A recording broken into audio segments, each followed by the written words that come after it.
parts of my life. I really want to know what that little I think it must be like their den or their burrow, because I see them keep popping out of there. And then look at the popping. baby. Oh, that is the babies. Oh, they're so cute. Man. Oh, look, they're following mom. They look like cats, but not cats, but lynxes, but not lynxes, but foxes, but not foxes. Because I know. And definitely not dassies. No, not even not in dassies. that Family. species, I think. Pause their regular programming to stare at the wildlife. Oh, man. Yeah, They're so they've cute. got them. Actually, they're really good. but isn't that every artist's thing? Isn't it? They will always say that it doesn't matter how amazing it is, how many accolades, how many people have said it. They'll be like, no, that one thing there could be, I could get better, I could do this better, and like, okay. They're always, you're always very self-critical of your own work. I think most people are. Yeah, Surely yeah. you feel that way about like your Yeah, writing and I stuff. do. Surely you like read it afterwards. And I'm just like, your readers are like, it's amazing, I absolutely love it, and you're like, oh, I suppose it is kind of good, but actually. Oh, that is so true. Like the readers often will quote lines or paragraphs of the book, and I'm like, had I added this here and had I swapped that sentence and then given them that scene, it would have been so much better. I've never thought about it, but so one of the things I do when I read and when I review is I pull out my favorite quotes from the book. I've never thought about it from the perspective of like the author, where you look at possibly what is my favorite quote from the book, and I think it's so profound and amazing, and you're looking at it going, oh, but like actually I could have made it better. Yeah. Like, I could. Somebody actually told me, one of my street team members told me this, and so she had found, she's a tabber, and she does the quotes, like if it's funny, because I write a lot of humor, or if it's intense, or if it's tongue-in-cheek, and then she'll WhatsApp me and she'll say, oh, I really love this, and I'm like, oh, she's like, no, don't do that, you're taking the enjoyment away. Like, it's perfect as is, keep it in your mind, but you can't go back and rewrite it. You're not going to ever go back and rewrite it, so all you're doing is torturing yourself. And I was like, okay, that actually makes sense. And that's the problem with creators or artists, is that we always think, if I could do it again, I would do this. But the people who are reading it or enjoying it are not that way inclined. And there's nothing that you can do. So I've now learned, just put it out there and let people enjoy it. that's a nice way of looking at it, though. I think I learned a couple of years ago that I actually have anxiety, which I'd never realized was anxiety before then. And one of the things that my anxiety does is it makes me think, like, I don't finish things. So I will start a craft project and I don't finish it. Or I overthink it to death that I never start it in the first place, which is why this podcast is happening, even though I'm insanely nervous and never feel prepared, is because I came up with an idea and I was like, I actually really like this idea. And then I thought about it, and then I realized I'm going to think it to death, like all the previous ideas I've had. So I just thought, I'm just going to do it. I'm just going to start and I'm just going to try and see how it goes, because I actually really like the idea, but it's just do the thing. Just do the thing. Do the thing. Yeah. Don't overthink it to death. Even afterwards, don't overthink it to death. Just next time we will do it a little different. It's all you can do. I suffered from anxiety. I actually still do, but it was so bad that in matric I had anxiety attacks, couldn't breathe, matric exams, like building up to matric. And I just went on with my life, and then it just like compounded, and eventually I found a life coach, and she taught me a trick. She's like, just ask yourself, what's the worst that can happen? So if you're thinking of something, what's the worst that can happen? And then answer the question, and you'll realize that it's not actually as bad as you think you can. It is. And then that will help you just do the thing, because you know that no matter how insane your answer to what's the worst that can happen, it's probably never going to happen. And now that you've gotten, so you'll answer the question and then think, okay, if that actually happens, what do I do to make it better? So now whenever I'm in a situation where I'm riddled with anxiety or I'm frozen with anxiety, I like, what's the worst that can happen? I fumble my words, or maybe I say something that I shouldn't. Okay, now that's terrible.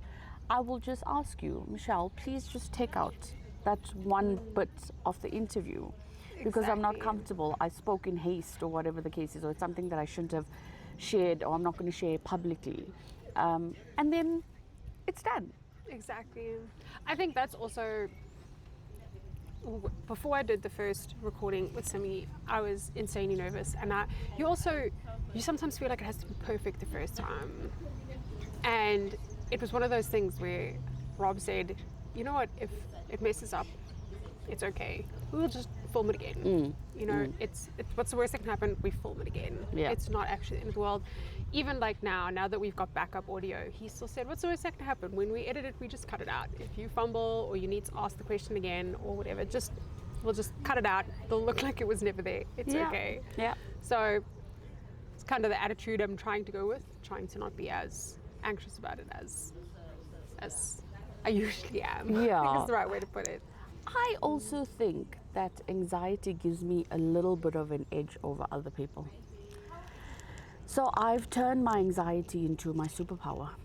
That's a cool If I'm thing going to to overthink everything anyway, and I can't control it, let me use that to my advantage. So I'm going to come 100% prepared. But with my anxiety, I'm going to be 210% prepared. That is a really cool way to look at it. For all the, like I was, for very, very many years, I was a high functioning, anxiety prone person. I would do everything really, really well. And that gave me a reputation within my day job for being a high performer. And then I realized I can still be, if I can be a high performer, I can be a high performer, right? If I remove the anxiety or lessen it a little bit, I can still be fully prepared for what I need to do. Yeah. And now I've literally turned that into my superpower. So I've removed that unhealthy connotations about anxiety. Like building up to a release, I can't even explain. I can only imagine how stressful that must feel. Trying to like get, it's like showing other people something you create is really nerve-wracking, just in general, even some, like I'm making you reel and putting it up on Instagram, that feels nerve-wracking. So I can only imagine like a whole book with characters that you've like lovingly created, this whole like little world that you've lovingly put together, and now you've got to give it to people That I don't must know, be terrifying. with no context. Absolutely terrifying. It's highs and lows. So anything about a book launch, and I've done this 3 times now. This is my Pretty Complicated is coming out in March, so that's the 4th book. And each time I'm like, it's gonna get easier. It's gonna get easier. And my husband always tells me, but this keeps you on your toes because you keep fine-tuning and fine-tuning and fine-tuning, and you think, okay, I'm not going to do this, I'm going to do that next time, or I'll do this better next time. But every time I send the book, like when I'm done writing and polishing, I submit it to my publisher to see whether they want to buy it or not. And then I have to wait, right? And then the senior editor will read it and she'll give me a contract. And then it goes to the editing team. So I get my developmental editor, and then we kind of have a conversation, build a little bit rapport so that we can get to know each other. And then I'm thinking, oh my God, she's going to read the book. And then she reads the book and she gives me feedback. And I love feedback, and it doesn't matter how harsh it is or what the critique is or whatever, it's always going to make the book better, so I don't take it personally. But the anticipation of the person reading the book, and then it goes to the next like editor. The anticipation of the feedback is actually worse Yes, than the actual itself. feedback. Exactly, that is exactly it. The anticipation of the thing. Then it goes to the next editor, and then the next editor, and then the proofreader, and then the ARC reads.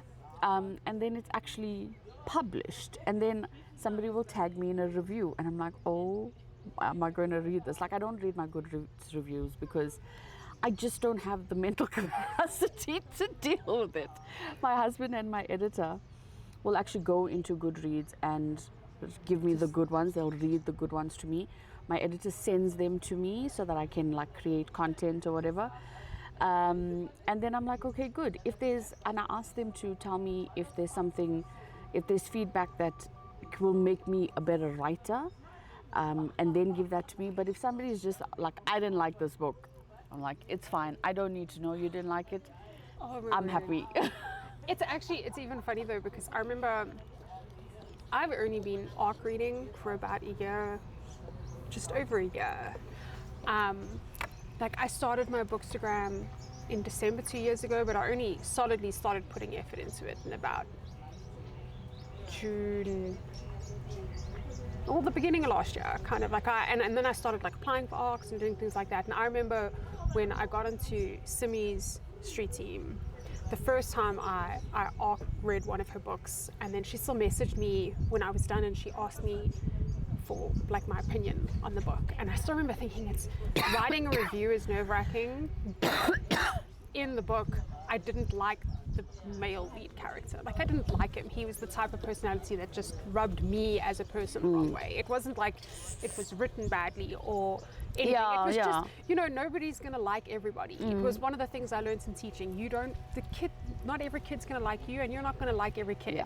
And it's not about, I don't like you, I'm gonna treat you badly. It's just personality's personality. Sometimes you just don't gel. And it was the same thing. The one male lead, I didn't like him, and I still said to her, like, I'm really sorry to tell you this, but I just don't like him. Like, I don't like him at all. I love her, but I just hate him. He's not good enough for her. And I still remember it was so nerve-wracking actually giving her that, because it's not like a critique on your writing or anything. It's just the way he is irks me as a person. Yeah, he's a fictional character. It's got no bearing on the author or anything like that. It was still so nerve-wracking to actually give that piece of my opinion to her, because I'm giving it directly to her. I think often when you write a review, you are very detached from the fact that you're criticizing, and I think teaching helped me with this a lot. It's giving my opinion on something that you've written. It's not about saying it's the best book ever written or the worst book ever written, because I'm not rating it in the canon of literature. I'm rating it in my world of literature and how I liked it based on my taste. But giving that feedback directly to someone was very eye-opening, in a sense that any author ever could stumble across one of my reviews and read it. So it's made me a lot more aware of how I write my reviews, to make it very clear that I don't like this thing. Yeah. I never go, I mean, I in general don't write bad reviews because I don't finish reading those books. I'm a big believer in life is too short to finish a book I'm not enjoying. So if I don't enjoy it, I'll write myself like my own personal notes on Goodreads as to why I haven't finished it, just in case, just for me. But I never write those reviews. I only generally write reviews for the books I enjoyed and why I enjoyed them, because I'm recommending it. But it's about saying stuff in a way that shows that this is me and how I feel about it. And not necessarily about making you feel bad for the thing you've created, because it's not personal. It's not personal. It never is. It very rarely is personal. And that's why I do feel that a lot of authors take the Goodreads or Amazon reviews or whatever reviews personally, because the understanding of I need to separate myself from because at the end of the day it's a product. The book is a product that we sell, and sure, we've created it and we've invested in it and it lives in our hearts and souls for our whole lives. Maybe one day I'm going to go back and think, she was actually right about that. I see it now. But if you're like adamant about the fact that no, I cannot accept this feedback or this critique or whatever the case is, it's just going to torture yourself. And if there's nothing you can do about it, and if you wouldn't change it anyway, then why suffer? Like I know a lot of indie authors tell me this, or I see it a lot, is that they read their reviews because it's great feedback, But that's not what reviewers are for. That's not what readers are for. That's what your publishing team is for. That's what That's your editors true. are Like for. your beta beta readers. readers are more for feedback on your book. That's kind Yeah. of true. Your reviews on your book are more for encouraging other people to read your book, not Yeah. necessarily about giving you feedback about your book. Yes, That's yeah. so true. Because there's at that stage, there's nothing that you can do about it. And if It is. there's It's a out trend, in the world now. it's there. You're never going to go back and change the book. If there is a trend, like so I've seen this with some authors where we're having discussions and an author will say, I'm seeing a lot of reviewers are pointing out this particular thing or this character arc, or and then they'll take that and say, for the next time I write it, I need to be cognizant that this is a gap and I need to close it or be aware of it, unless it's intentional. And then going forward you can take it, but there's nothing that you can do about it. Move on and just roll with it. Like if I have to think about if I had to listen to every negative thing, not even negative, not even just not positive, constructive, anything, if somebody said the book was mediocre, if I had to believe that, I would never write the next book. Exactly. And I would never have the confidence to sit here and talk to you about my books. I would never stand in a book signing and literally say, hey, buy my book. It's hard. Yeah, I don't know. It is hard. I don't know if I could spend so much time putting so much effort into something. I think you have to have like a certain part of your personality that goes, I'm willing to share this with everyone. Yeah. Because creating it and sharing it are two very different things. And that's just, I don't know. I could create something. I don't know about sharing it with everyone. That's a little more scary than I've been very blessed in a sense that everything that I've made on like Instagram and stuff, like my content, the little things I've created have never really gotten any, like I haven't gotten to the point where there are enough people commenting to have negative comments. And I know that in the grand scheme of things, it is good to have negative comments because it's real. It's real. It's exactly. real. You know, it's like real people are there. You know, but I've never gotten there yet. I've not gotten to the point where anything I've put up has gotten a negative comment, so I have not had to deal with this yet. But So I am petrified for the day that it does happen. for the release of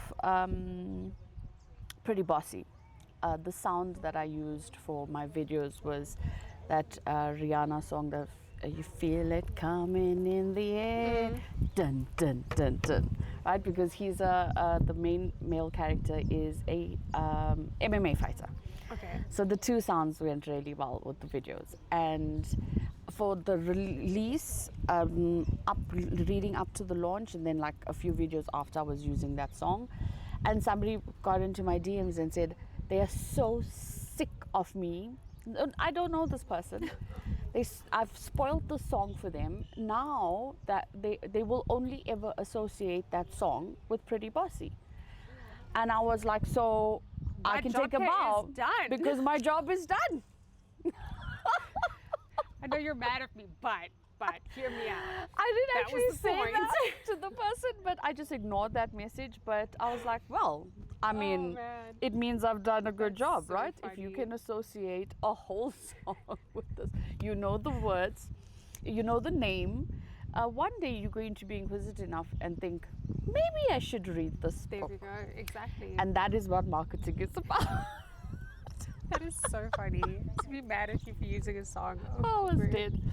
Oh, This so is that, yeah, great. we get those mean messages and the mean comments, and usually it's from somebody I don't know. I have no idea. I just happen to be on their feed for some reason, and it is what it is. Keep on scrolling by. Your opinion of me is not going to change anything. I mean, I'm not going to change the sound. I'm not going to change the cover. I'm not going to change the book name. Just scroll on by and I'll ignore you. You ignore me. That's completely okay. I'm happy with it. It is.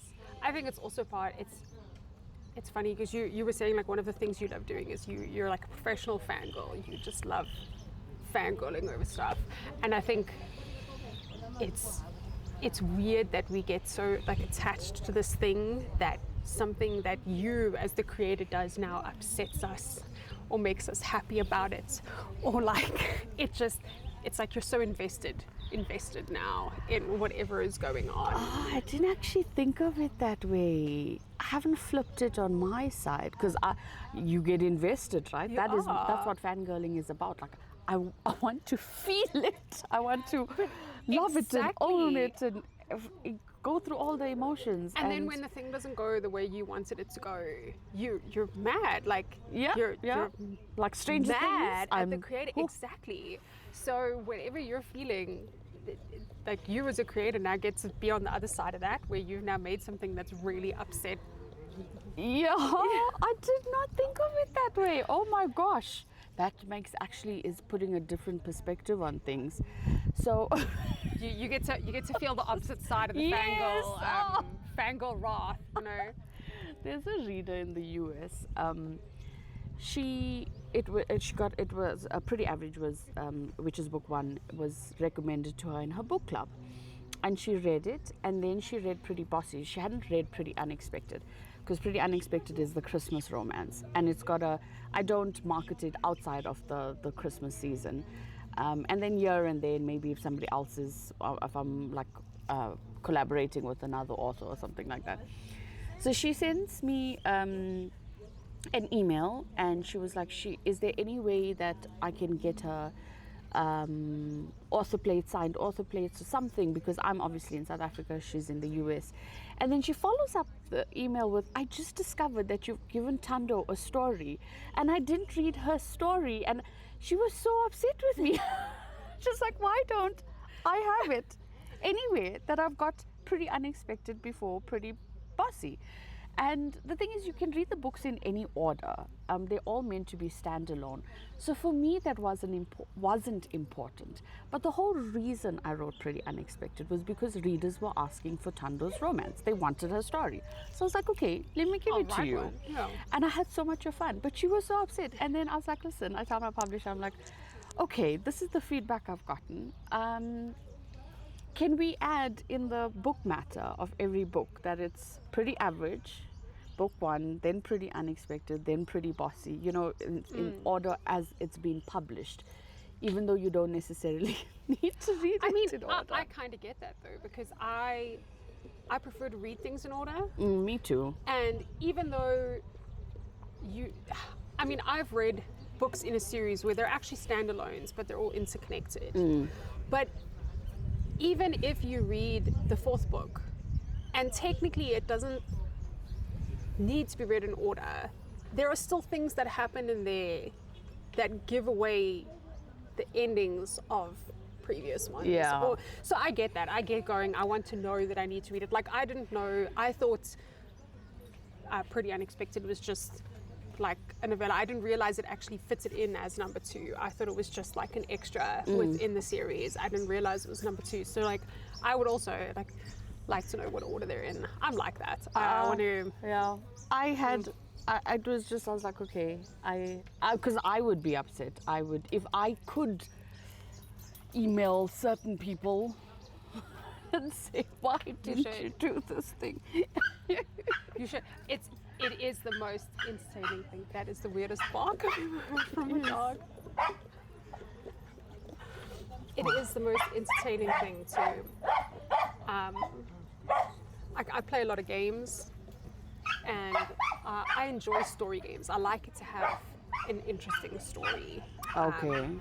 And or pretty. I like them to be beautiful. I either want to play a beautiful game where everything just looks stunning, or I want the story to be absolutely captivating. And I was just recently playing a game, and something was happening, part of the story, which I can't control. I can't make it not happen as part of the story. And my boyfriend is just sitting there watching me be like, what are you doing? Don't do that. Be so mad. And then it ended that way, and I was like, I feel like I should email someone. I feel like write a strongly worded email. Yes, I feel like I need to have a Karen moment, and I need to just write anyone. I don't know who needs to get this strongly worded email, but I feel like a strongly worded email is needed to justify my emotions right now. That is why I like finding people to fangirl with, because then I can vent to somebody about it who appreciates the level of emotion that I'm feeling in the moment. I have to share this. You have to understand. It's really funny because, and there's like there's a level between enjoying something and like fangirling over it. Because I like Friends. I am probably, I'm at that level between like, I like it and fangirl. Like I'm in that, I'm not like a complete and utter, I will get everything Friends fangirl, but I do really enjoy the show. And I know the little memes and the little, Rob likes Friends. Like he'll rewatch it because it's a nice comfort show. But we have a girl who sometimes works with us and she loves Friends. She's like at a fangirl level of Friends. And the connection that you share with someone when you can have these little jokes, or when you say something that is and all involved, or when you can just be mad. When you can just be mad. Like whenever we rewatch Friends, I watch the deterioration of Ross from actually decent guy to what I consider a complete and utter douchebag, especially when it comes to Rachel. And Rob can see me getting annoyed about it. He can see me, like something will happen in the episode and he's like, Michelle, it's just a show. And like having a fangirl friend to just complain with about, but he's being such a dumbass. Why is he doing this to her? Like to have that person to just like be angry with is just so much fun. It is so satisfying. Here's a little tidbit for you. In every book in the Femme Facade series, there's a Friends reference. I'm gonna hunt for them now. Some of it is very obvious. So keen. Others are like, if you have watched Friends or you're a Friends fan, you'll get it. I have a reader or a few readers who know this and will message me every time they get a reference. And I'm like, you win some. If you find every single Friends reference in the whole books, I will send you something. And then I just send them something Friends related. They're like, I thought you were going to send me something with your books. I'm like, no. We're fangirling over Friends. Yeah, we're fangirling over Friends. Different fandom. Yes. Just gotta like separate your. No, I appreciate a good.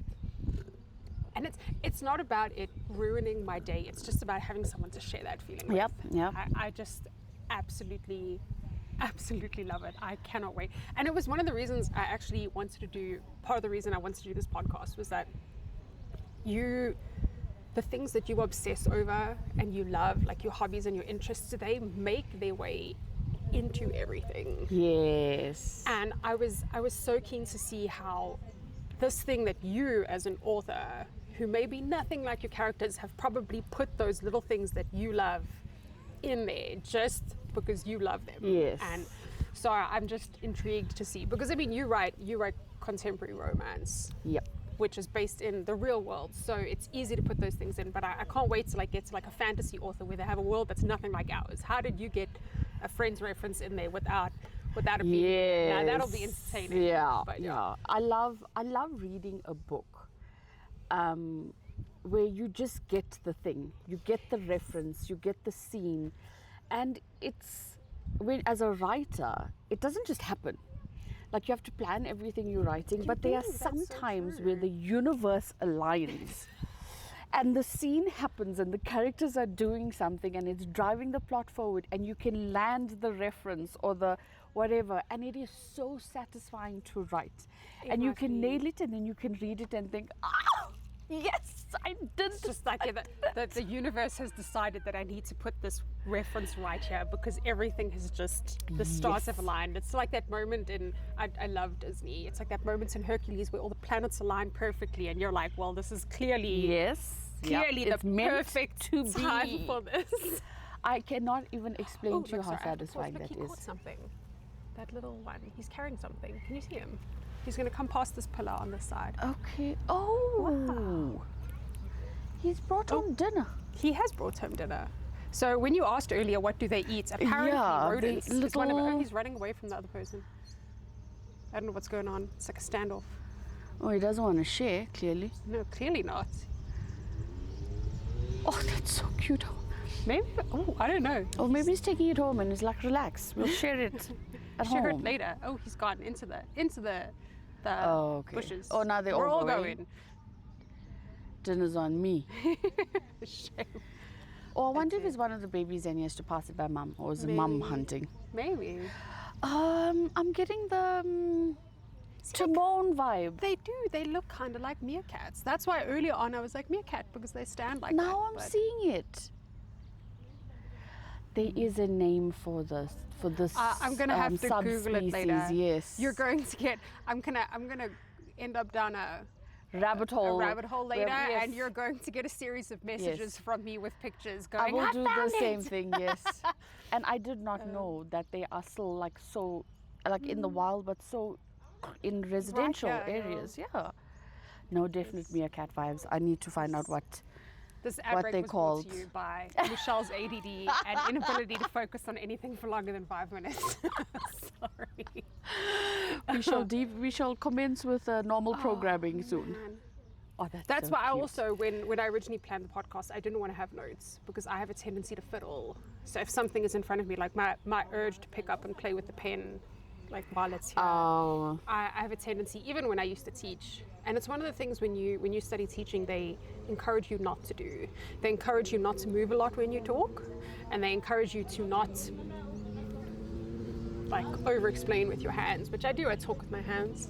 It's just how I am often, and I could never train myself out of it. So when I used to teach, I used to walk because it's like I can't keep still. And if I had something in my hand, like a whiteboard marker or something, I used to play with it incessantly.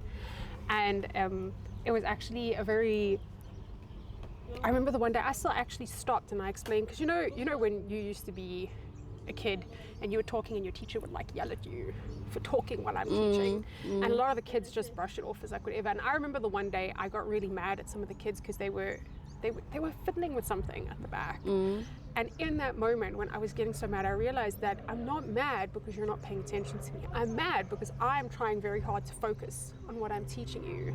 And you, in the corner of my eye, fiddling or doing whatever is actually insanely distracting to me as someone who struggles to focus and keep on track.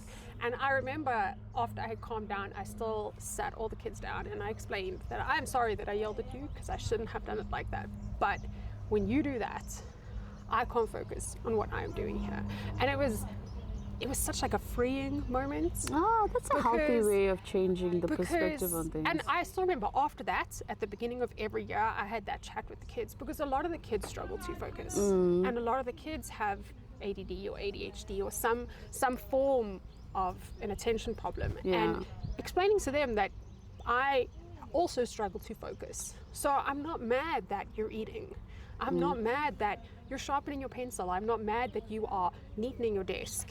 I'm not mad at you doing it. I'm mad that I'm losing focus, which is why I don't want you to do it. So please help me. Yes. So and that was it. And it was actually, it was a valuable life teaching moment in a sense, because I'm going, I need you to not do that, because then I can't focus. And then I have to stop what I'm doing so that I can stop looking at you and focus on what I'm doing. Yeah. And it was nice because it also taught the kids to go, I'm not mad at you, my friend. I'm mad because I'm trying to do this and you're distracting me. Yeah.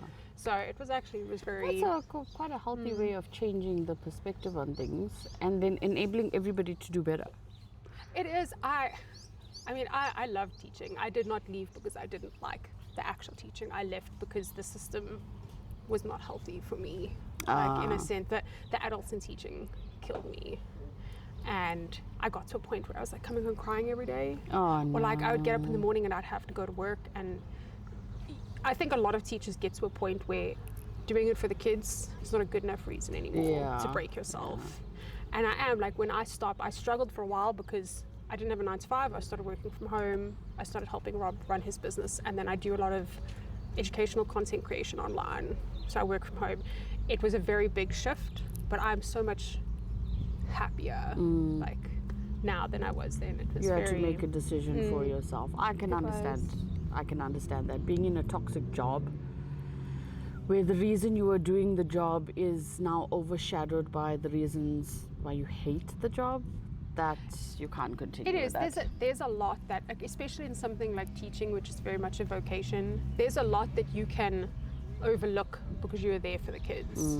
But there comes a point where you as a person need to decide, is it being for the kids enough for you to deal with everything else? And there comes a point where all the stuff that you're dealing with, whether it's personal or whatever, is the emotional, mental, everything. You need to decide if that's all enough. Does it weigh each other out? Yeah. Because there comes a point where there was that point where I just couldn't anymore. I was like, best decision for you. Somebody once actually asked me,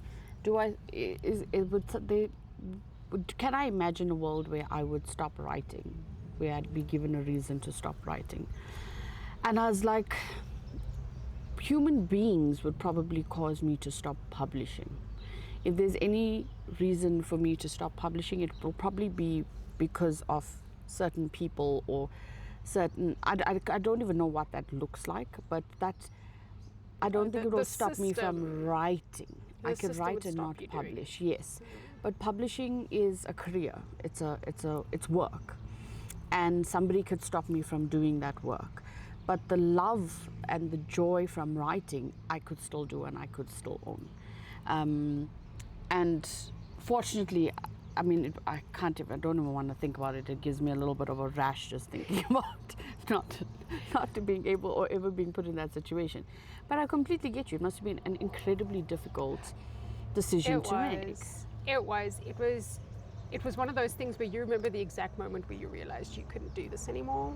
And you were like, and it was a very, very hard decision. And I'm very fortunate that I was in the position. Like, it's one of those things where when you think about it later, you realize that the universe aligned for you to be able to make that decision. Because if I had not been dating the person I'm dating, who works for himself and works from home, like runs his own business, I never would have gone, I can leave the structure of a 9-to-5 to go do this thing. And after I had quit, I had been out of teaching for about, 6 months. And then I went back as a sub. So I still every now and then go and help out a teacher friend and sub for them. And they reactivated my old work email because I was back at the same school and I was going to be there for 4 months just as a maternity teacher. And I remember, because they activated my old email, I got an email from a person I had met who runs they have like an education program that schools use, and they were looking for someone to make content, and that was the only email of mine that they had, was the work one, which had been deactivated and now reactivated. And so they got hold of me and I was able to get work. It was one of those things where like the universe just aligned for everything to happen in that space at that time. Like I often realize that if I had not been dating the person I'm dating, I would have probably been dating someone with a 9-to-5, and I would have thought that this was the only way to make money and live, was to do the 9-to-5, and I would have been stuck there. It's one of those things where you just feel the world makes sense for you. A series of steps that happen that seemingly insignificant, until you have the end result and you think, that makes so much sense. I see why all of this has happened now. It is. It's very much like that. It's all clicks together. Yeah, I get that. I'm sure writing must feel like that sometimes. It does, hey? So I am trying to learn how to be a plotter. I'm mostly an intuitive writer, so I don't think I can actually reach the stage where I can I have some friends who will have from chapter 1 to the ending like completely plotted out, and then they just write. And I see their writing is really good, and they are quick, but sometimes it depends on what mood I'm in.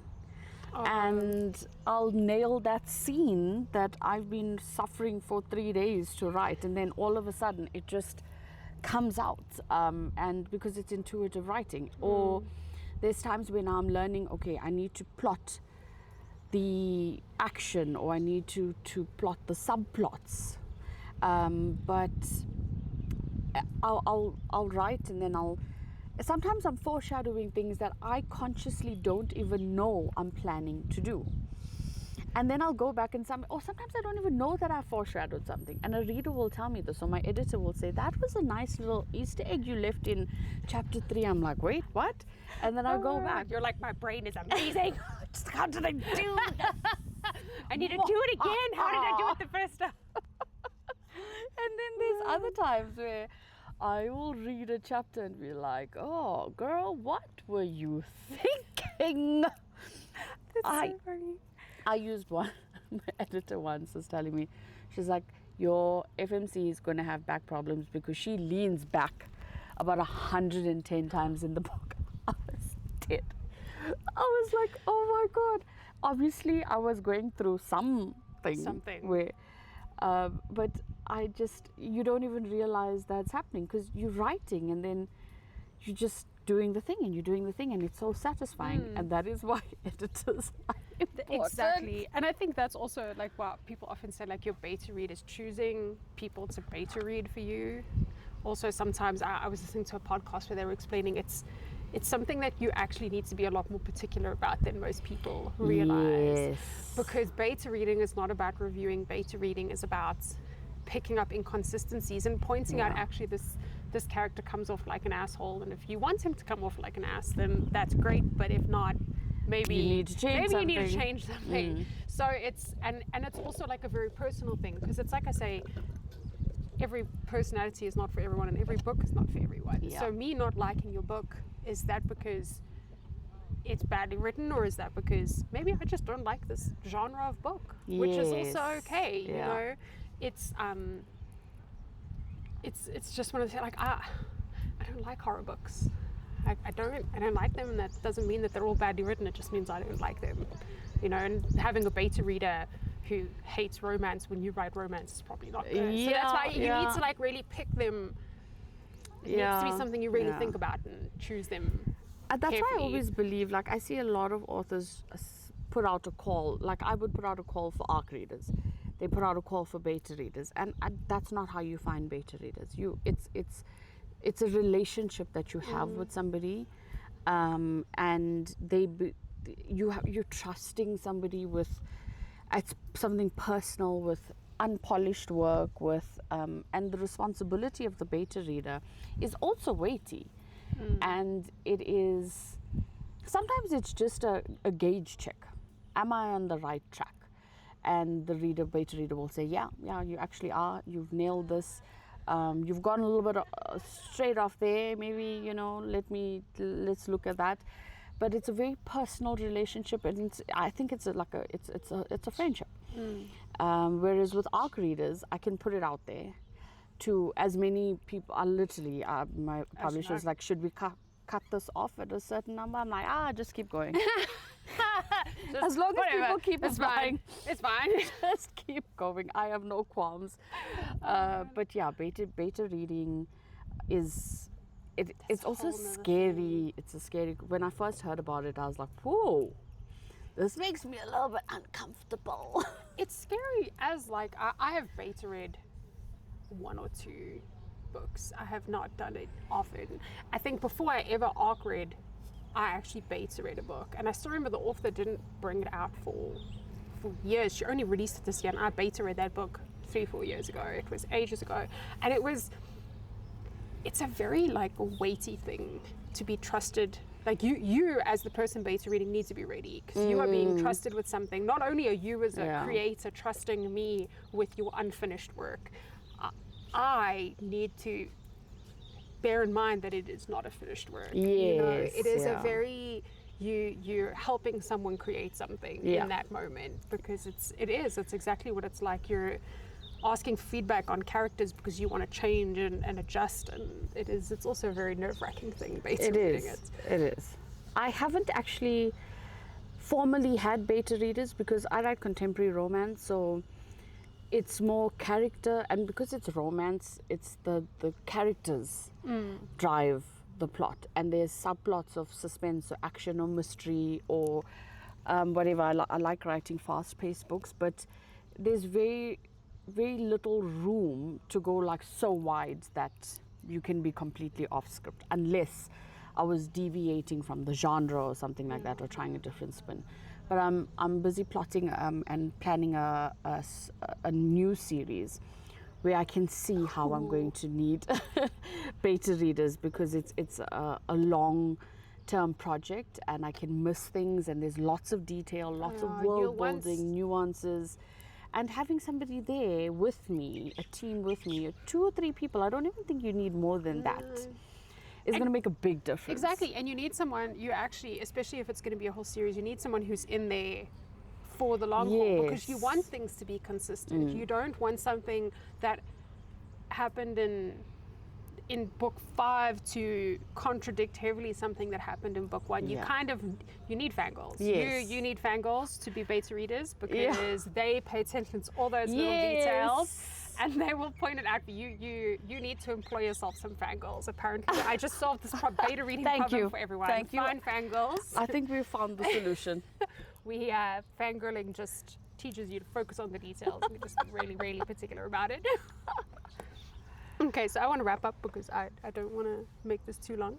I want to know, what is your most, aside from your book, of course, what is your most anticipated read for 2026?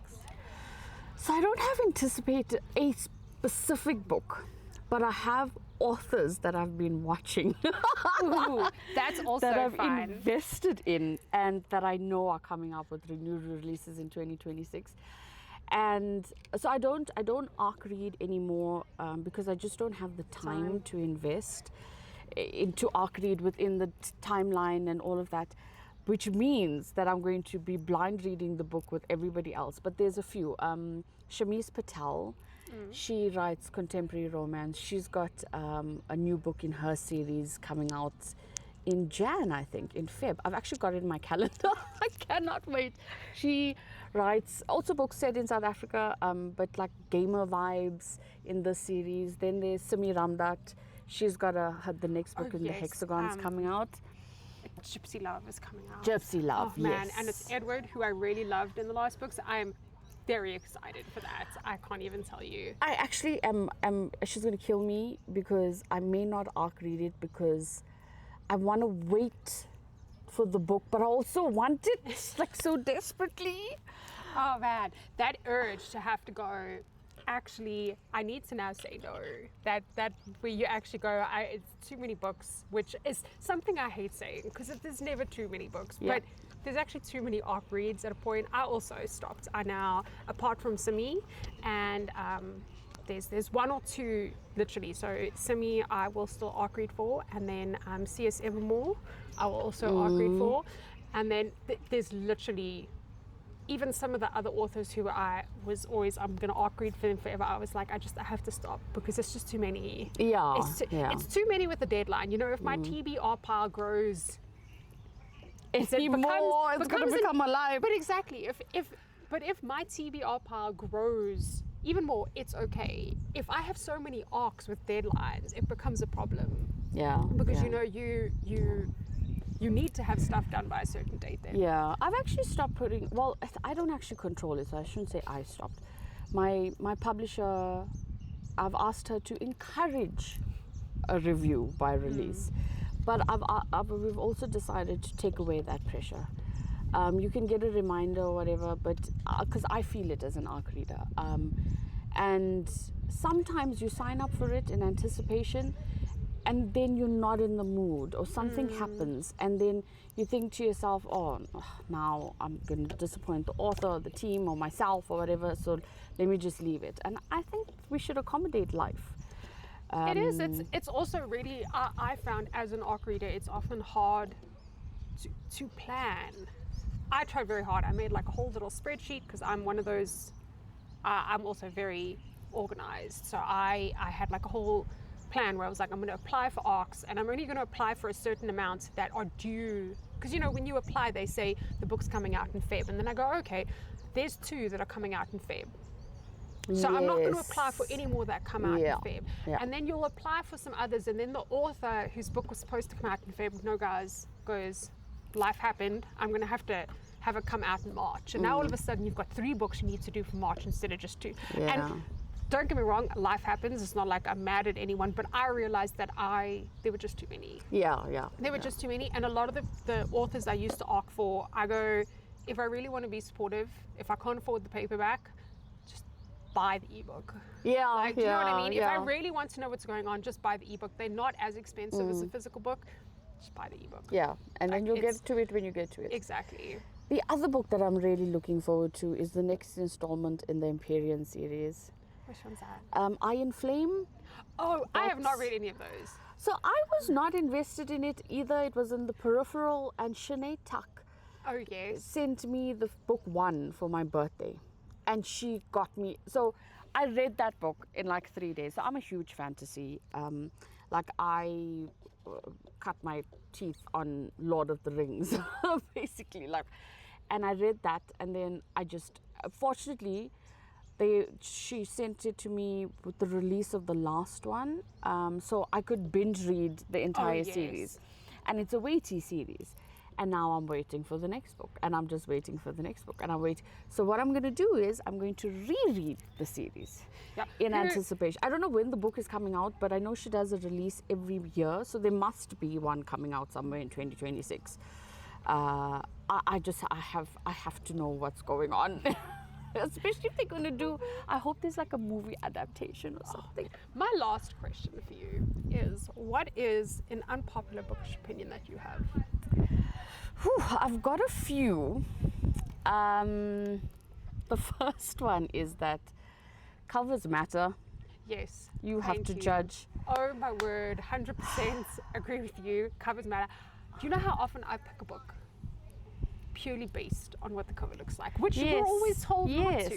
Yeah. But covers matter. That cover is usually influenced by you as the creator, and that matches your vibe. And often I vibe with this cover, and but they're not the contents, right? I think the cover, like the blurb, gives us an indication of what our expectation for the book is going to be. Yes. And when I see these covers that are like maybe spicy romance, and then it's flowers on the cover, I'm expecting contemporary women's fiction with the flowers on the cover. And then page 2, I'm dropped into a scene where, oh, okay, this is happening here. Completely unexpected. It jars my reading experience. I fully believe that the cover should give you an indication of what to expect. And I know that expectations change, but covers are important. And a lot of people fight with me on this, but it's a hill I'm gonna die on. No, I will be with you on that hill. I agree with you 100%. Daughter of the Moon Goddess is one of my perfect examples of this. I literally only picked that book up because the cover looked beautiful. I read the back, and I was still, after reading the blurb, I was like, this sounds, I like fantasy. I don't like epic fantasy. Epic fantasy, you need to like commit to epic fantasy. You need to be ready for hectic world building, learning a new language. Follow everything. Exactly. You really need to be ready to be in it, you know? And sometimes I don't want to be invested into 3 Lord of the Rings movies, which I love. I love Lord of the Rings, please don't get me wrong, but you need to be ready for that investment. You need the mental capacity. I am so happy I picked up that book. And I literally, if I had only read the blurb, I never would have read that book. I picked it up purely because the cover was so beautiful. I thought the cover was so beautiful. And that's the only reason I picked it up. So I 100% agree with you, book covers matter. I have this argument often. So I don't design my own covers. I have a cover designer. The publisher just teams me up with a cover designer who they think I vibe with. And in my genre, contemporary romance, rom-com vibes, there's a specific type of cover that people generally like, or that's currently trending, that I like as well. And I want my cover to be an Easter egg to the book. I want everything in the book to tie up so that when you're done reading, you are satisfied from the cover, where you look at it and you're like, oh, I see why the Johannesburg skyline is here. It makes perfect sense. I see why they are boxing gloves, or there's this element in the cover. I've read it and it makes sense. And when you get the covers that are just I think it's a waste of the book.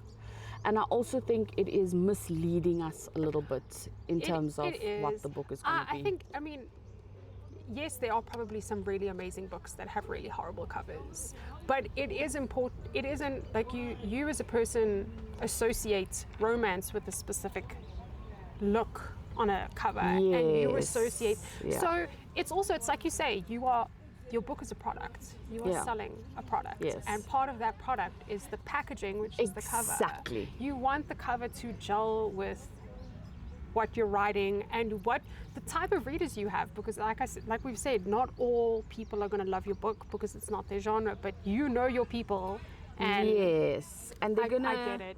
I Yeah, 100% so that get is it. that is a very unpopular opinion that people fight me a lot, that I fight a lot as well. It's just nice sometimes to argue. And then the other is that readers don't actually choose books based on reviews. You don't think so? They look, reviews matter. Let me actually give that disclaimer, that caveat. But how often have, before the bookish community, when we were just readers, right, before we got into the bookish community, would you actually go and check the reviews before you read the book? So before I started using things like Goodreads and that, I never used to check reviews because I did my book shopping. How do I say? I went to the bookstore. Yes. I went to the bookstore, I went to the library, I read the book, I was like, hey, cool, this Yeah. sounds interesting, I'm going to take it. I think because I never looked in places, like now if I buy a book on Amazon, I actually read some of the reviews first. But I don't read the reviews to see if people think the book is good or bad. The blurb only tells you so much. You know, so there is a certain level of spice that you as a reader are comfortable with, which is not always really disclosed in the cover or in the blurb. Yeah, So in the often content. I'll read the reviews and I'll go that some people will say I was uncomfortable with, there was too much spice. So yeah. I use indicators like that in reviews to help me choose a book. If I'm undecided, if I read the blurb and I'm like, I'm sold, I want to read this book, I don't even look at the reviews. So I get what you're saying. Reviews, Yeah. you don't often choose the books based on the reviews. I get that. It is important, but I think it's not as important as we place emphasis on. And what matters more is recommendations. The 99% of people who buy my books personally have said, somebody told me about this book. I was on somebody's page and they read this book and I saw the cover. Personal recommendations, because I will listen to you. I like you, I trust you, I know you. If you tell me, Arini, read Samir Ramdat's book, I'll be like, okay, and I'll go and buy it and I'll read it. True. And then we'll argue about whether I liked it or not. But I will not go find her book in the stores, then go to Goodreads and check the reviews. I will do it after. But reviews don't influence Not as important purchasing decisions. Yeah. as people seem to think Yeah. they are. I understand that. And people also fight me about this all the time. And I'm like, it's just, think about it from the reader psychology perspective. I'm a reader myself.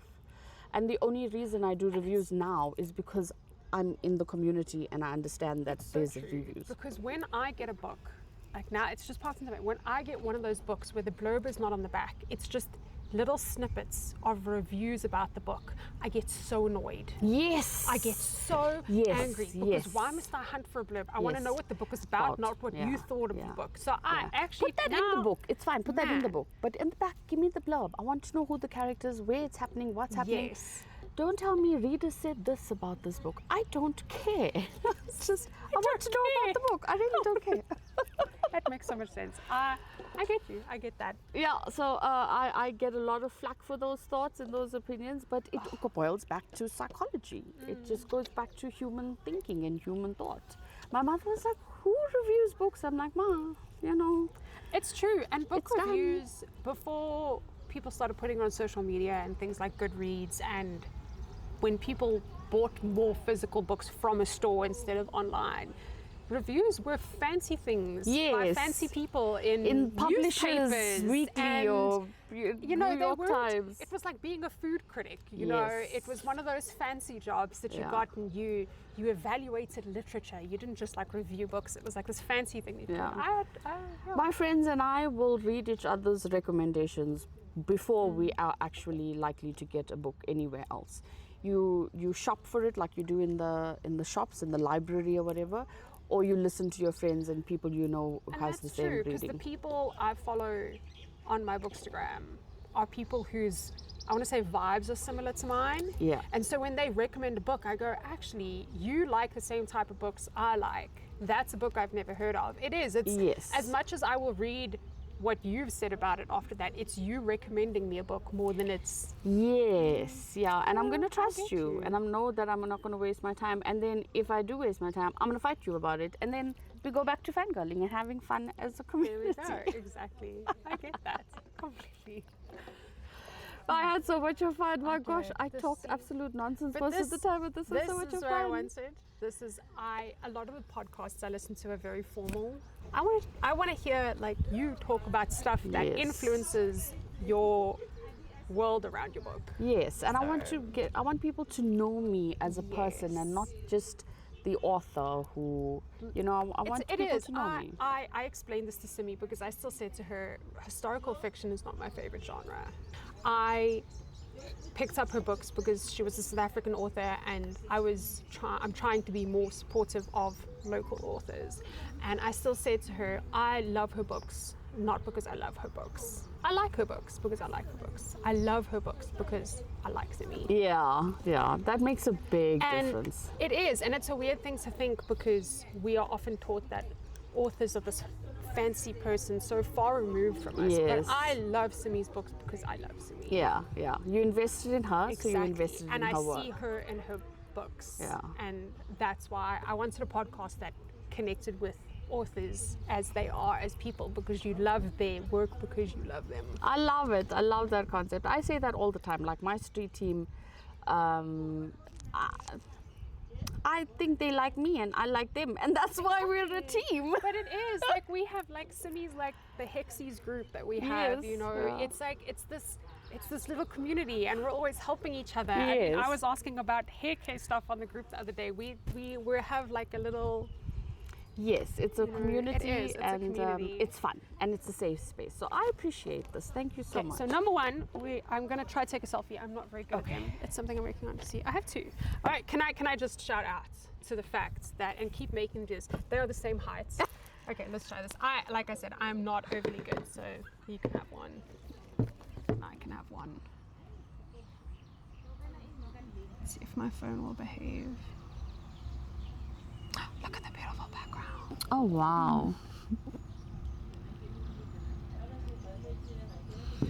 That was good. Lovely. Thank you so much. Please I can't send say... that to me. I want to post it. I will totally send